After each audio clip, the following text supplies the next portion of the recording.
Hi ladies and gentlemen, Morinure here. The topic that I'm going to be covering in this video is, this is also a rehashing, by the way. I already did a video on this in the past. I just felt that that needed pointing out. But that was a long time ago, and this video is basically more of an updated version. So I'm going to delete the old one, and this one is new and improved. The topic that I'm going to cover is how to recognize a fake psychic or a scammer. We unfortunately live, in a society that isn't all too honest on a global level, and that, for the most part, that is definitely true for, at the very least, for the most part, for the occult world community, the global occult community. Also isn't one of the most honest ones. I've already discussed how god awful occultists and people that they have an interest in the occult can be, or take an interest in the occult in terms of overall value and self-worth. But unfortunately, the occult is only further stigmatized in an incredibly negative way by bottom-feeding parasites that pass themselves off as occult practitioners offering their services for hire. Like me, of course, but without the bottom-feeding parasite part. And they simply prey on the weak and the vulnerable and so on, in order to make money, and they don't do anything for you in return. That is that. Here goes. Before I continue, there's a link in the description below that leads to the stuff that you usually need. There are links in the description below that leads to the stuff that you usually need, and that includes a link to the article I suggest you give it a read. Things that you need to keep watch for. Things that you need to watch out for. It doesn't matter whether you're already familiar with occult sellers, dear viewer, or if you're a complete newbie. Point one, like I already mentioned before, scammers and fake psychics and so on, they prey on the weak and vulnerable. They prey on someone that is either suffering from some kind of grief, or someone that is filled with sorrow due to some kind of either recent or not so recent traumatic experience, or something similar. They're going to try to take advantage of the fact that you're not of a sound mind, that you're not alert, that you're not thinking critically, and all of that. And that's the problem.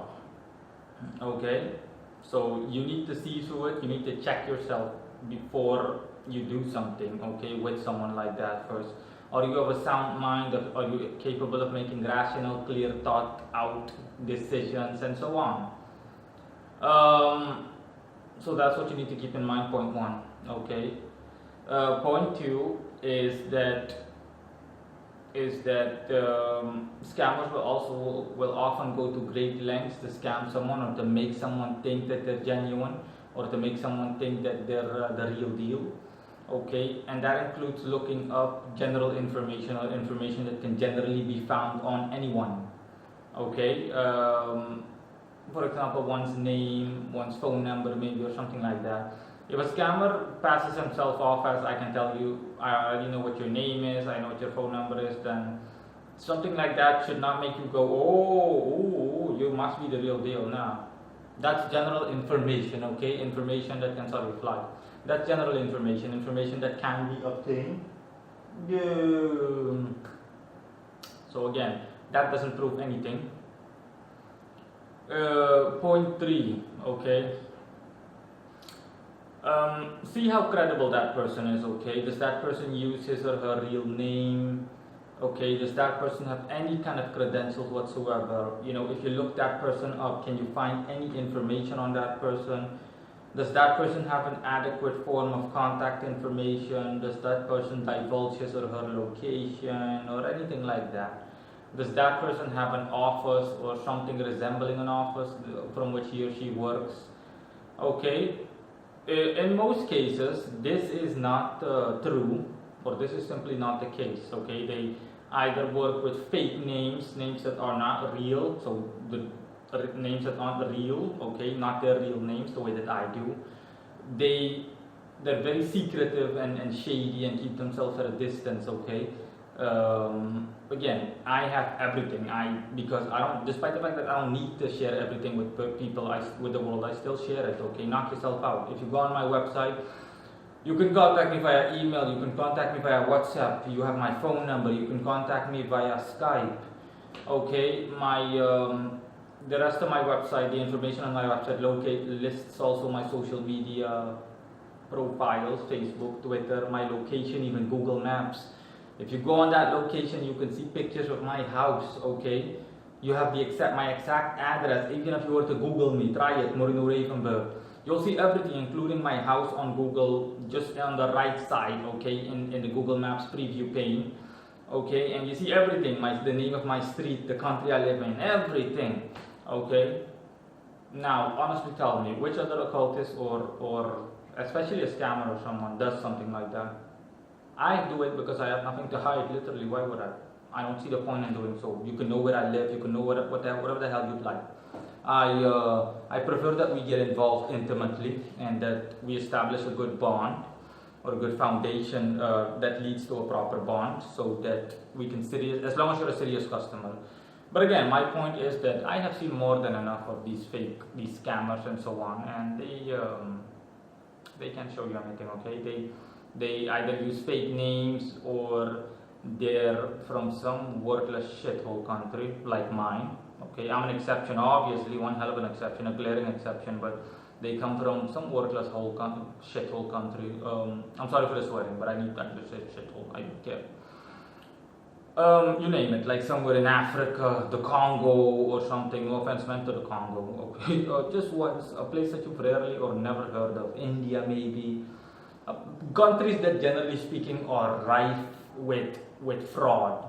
Okay, or with fraudsters and fraudulent activity, and countries that immediately, should signal or should trigger warning bells in your mind if you see something like that.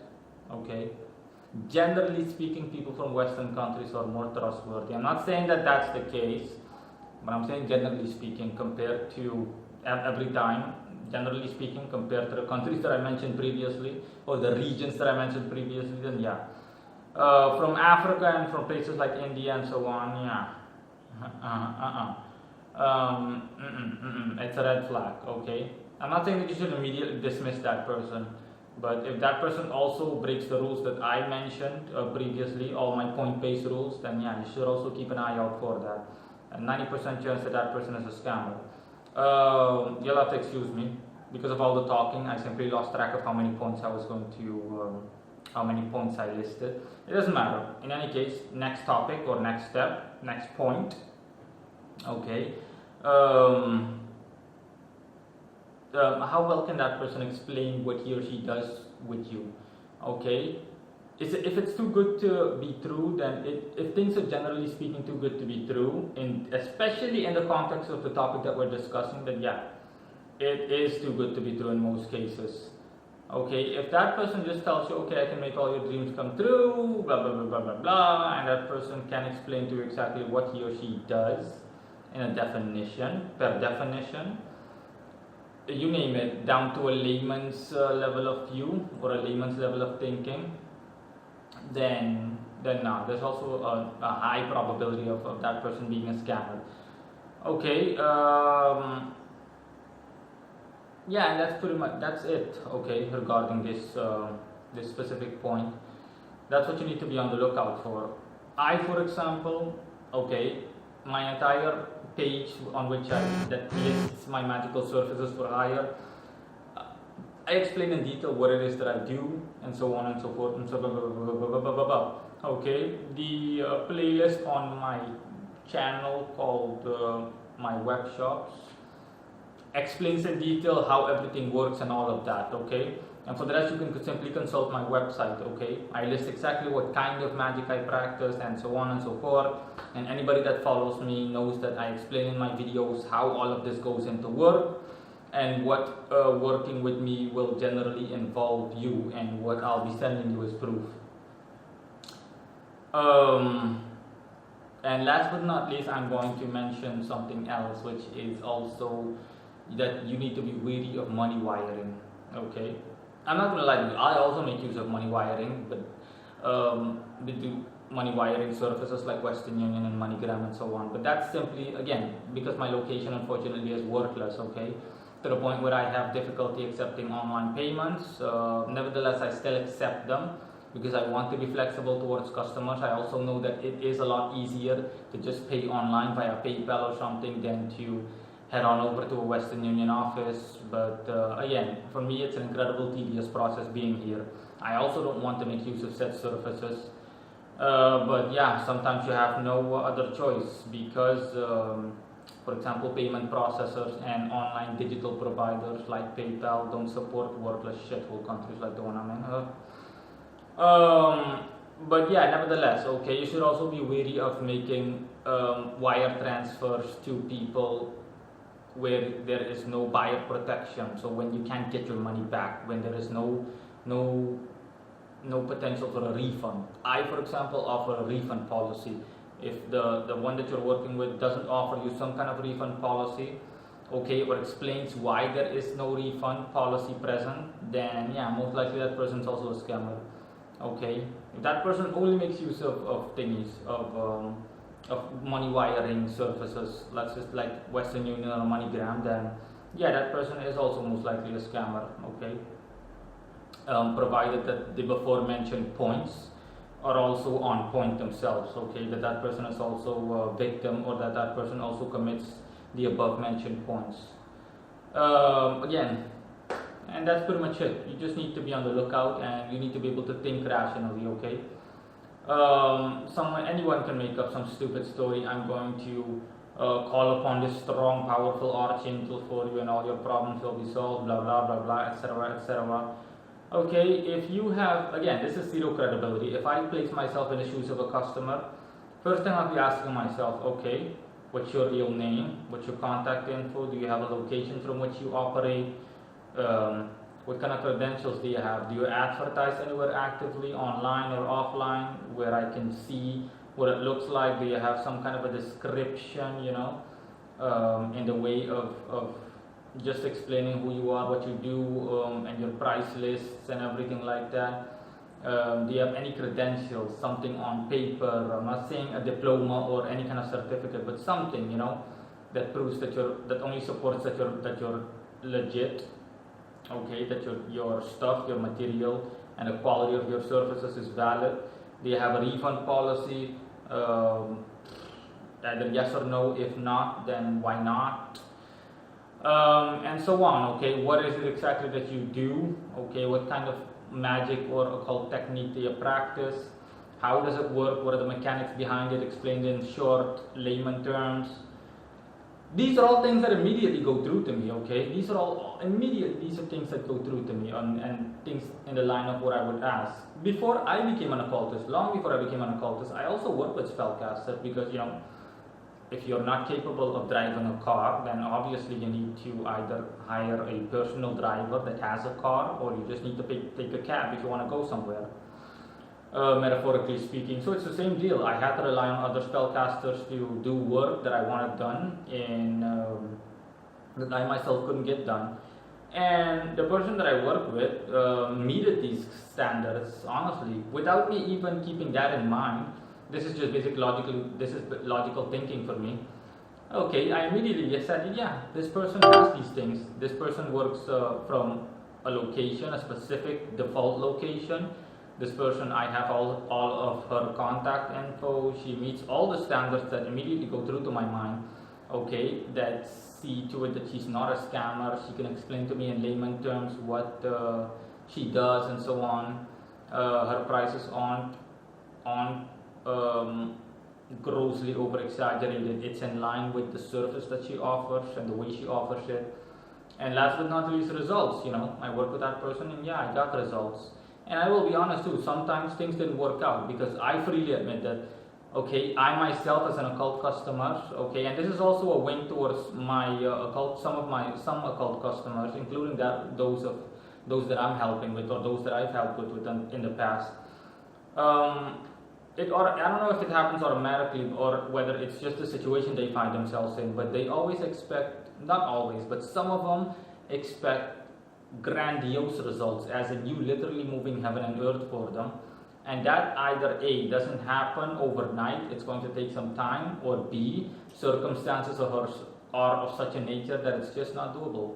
Okay, it's not doable, or it will take way too many resources and again time into account in order to be realistically manifested. But sometimes you have customers that literally just want you to see to it that they get an entire house and everything and all of that, the whole magilla, without thinking realistically or realizing that, hey, what I'm asking is far-fetched, to say the least. It's not that it's not doable, but I'm asking way too much for example, $500. Just to take that into account. And I myself sometimes I had these kind of high standards, and that spellcaster openly told me, I'm sorry, but my work is not God, not in an offensive way.